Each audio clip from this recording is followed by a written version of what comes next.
Vi er jo klar til 4,5 km familieruten, og som sagt, jeg håber, I er kortet med den bør være rimelig nem at finde rundt på.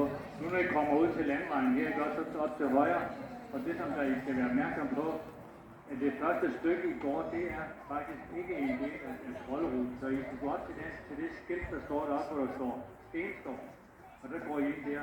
Men når du er ud til landvejen, fortsæt op på højre side af landvejen, og så helt op, hvor der står Stenskov, så drejer I til højre, og så vil I kunne se skiltene. Og så vil I kunne se, der hænger derude. Så rigtig god tur til jer. Og håber på,